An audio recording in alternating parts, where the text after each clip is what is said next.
இலவம் பஞ்சை நல்லா காய வச்சு நல்லா அடித்து இதெல்லாம் அண்டாவில் போட்டோன்னா நல்லாயிருக்கும். இதான் இலவம் பஞ்சு.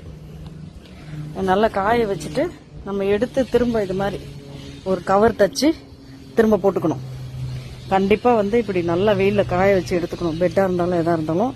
அப்புறம் இன்னொரு விஷயம் என்னென்னா, ஒரு கவர் போட்டுட்டு இப்போ டீசெண்டாக ஒரு கவர் இப்போ இந்த மாதிரி போடணும் அப்படின்னா, தூங்கும்போது எப்பயுமே வந்து ஒரு கவர் இப்படி போட்டுட்டு அதுக்கு மேலே அந்த கவர் போடணும், 2 கவர் போடணும்.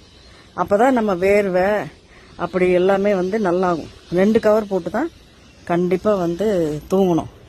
அது எல்லாமே காட்டனாக இருக்கணும். காட்டனை தவிர வேறு எதுவும் யூஸ் பண்ணக்கூடாது.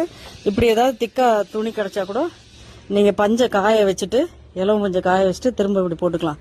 இலவம் பஞ்சு எதுக்கு சொல்கிறேன்னா, மழை காலத்துக்கு சூடாயிரும், வெயில் காலத்துக்கு வந்து நல்லா ஜில்லுன்னு இருக்கும்.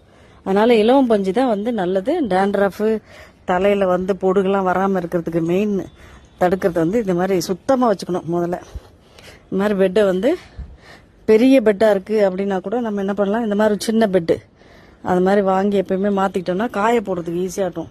பெரிய பெட்டை தூக்கிட்டு வந்து மொட்டை மாடியில் காயப்பட முடியாது. இலவம் பஞ்சு பெட்டுனா ஈஸியாக நம்ம தூக்கிட்டு வந்து மேலே காய வச்சுட்டு திரும்ப எடுத்துகிட்டு போய்க்கலாம். பெட்டு மேலே பெட்டு இது மெல்லிசாக தான் இருக்கும். பெட்டு மேலே போட்டு படுத்துக்கலாம். இந்த மாதிரி நீட்டாக காய வச்சு எடுத்துக்கலாம். அதனால் டேண்ட்ரஃப் வர்றதுக்கு மெயின் காரணமே தலையை நம்ம சுத்தமாக வச்சுக்கணும்.